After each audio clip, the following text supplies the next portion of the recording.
On nous demande souvent, mais quelles sont les différences entre les deux credos de l'Église? Alors, il y a deux credos que nous enseignons au catéchumène. Je suis catéchiste. Le premier, c'est le credo des apôtres. Ce credo se distingue du deuxième credo qui est appelé le credo de Nicée-Constantinople. Simplement parce que le credo des apôtres est plutôt simple et il est souvent enseigné aux enfants de la première communion et nous l'utilisons souvent pendant nos moments de prière personnelle et de dévotion, particulièrement quand on fait le chapelet. Et on commence souvent avec ce credo-là.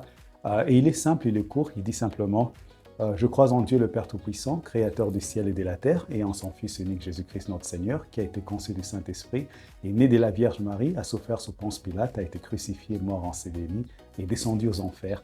Le troisième jour est ressuscité des morts. Il est monté aux cieux, il est assis à la droite de Dieu le Père Tout-Puissant, d'où il viendra juger les vivants et les morts. Je crois en l'Esprit Saint, à la Sainte Église catholique, à la communion des saints, à la rémission de péchés, à la résurrection de la chair et à la vie éternelle. Amen. Donc c'est un credo plutôt simple qui résume en fait ce qu'on croit et qui est souvent utilisé dans nos moments de prière personnelle et dévotionnelle.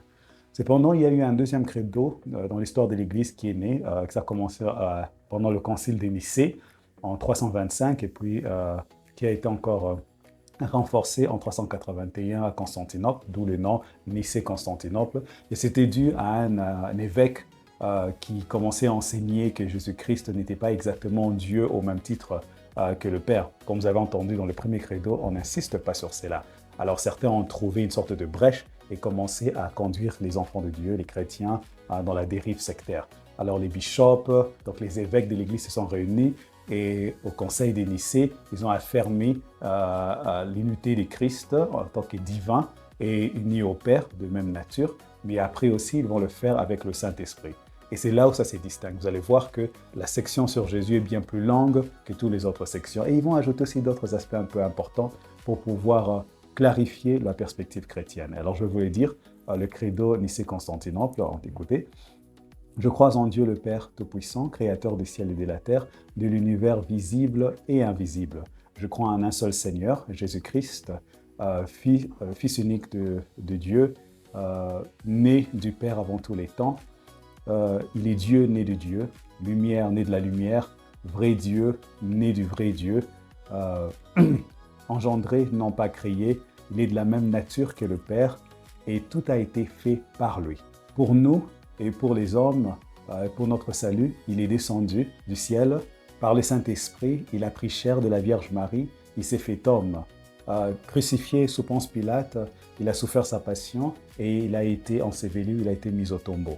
Le troisième jour, il est ressuscité d'entre les morts, conformément aux Écritures. Il est monté aux cieux, il est assis à la droite de Dieu le Père Tout-Puissant, d'où il viendra dans la gloire juger les vivants et les morts, et son règne n'aura pas de fin. Je crois en l'Esprit Saint, qui est Seigneur et qui donne la vie. Il procède du Père et du Fils, et comme le Père et le Fils, il reçoit même adoration. Il a parlé par les prophètes. Je crois en l'Église, une, sainte, catholique et apostolique. Je crois en un seul baptême pour le pardon des péchés. J'attends la résurrection des morts et la vie du monde à venir. Voyez-vous, dans cette deuxième partie, il y a une grande emphase sur la divinité de Jésus et du Saint-Esprit, ce qui n'apparaît pas dans le premier credo.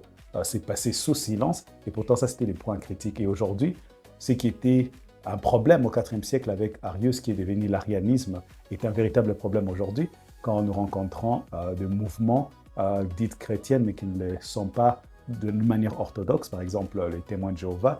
Et nous savons que beaucoup de catholiques, en fait, quittent la foi catholique parce qu'ils ne comprennent pas ces aspects et joignent des assemblées qui ont ces manières incorrectes sur la personne et la divinité de Jésus-Christ. Alors, dans la confirmation, les enfants, ou en tout cas les catéchumènes, sont formés pour devenir des défenseurs de la foi chrétienne, pour pouvoir représenter la foi chrétienne. Donc, ils quittent d'un credo plutôt simple et dévotionnel à un credo qui affirme la foi et qui défend les ténets de la foi chrétienne catholique. C'est pourquoi même à la messe, après l'homélie, le credo qui est souvent utilisé, c'est le credo Nicée-Constantinople. Et nos confirmants, donc catéchumènes, sont formés à connaître ce deuxième-là. Évidemment, souvent dans la dévotion personnelle, les gens préfèrent utiliser le premier credo, mais quand on le fait ensemble et quand on parle à des personnes qui sont à l'extérieur, c'est souvent le credo Nicée-Constantinople avec ses distinctifs qui est énoncé et qui fait ressortir des points importants. Par exemple, regardez quand il parle du baptême. Il dit « Je crois en un seul baptême pour la rémission des péchés ». Vous allez voir que souvent quand on parle avec nos frères d'autres assemblées chrétiennes mais non catholiques, ils vont vous dire sûrement que le baptême est un symbole et c'est tout. Ils ne l'attachent pas avec la réalité du pardon des péchés. C'est pourtant à l'Église catholique, et pourtant à l'Église catholique, le baptême est lié avec le pardon des péchés. Hein? Comme souvent on le voit dans les Saintes Écritures, nous les lisons particulièrement avec Saint Paul qui parle à sa conversion, que Ananias va lui dire « Lève-toi, sois lavé, sois baptisé et lavé de tes péchés. » Okay? Donc ces choses doivent être comprises par les catéchumènes.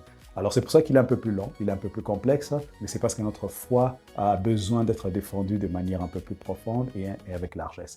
Alors j'espère que cela vous a aidé à faire la distinction entre le credo des apôtres et les credos à Nicée et Constantinople. Merci.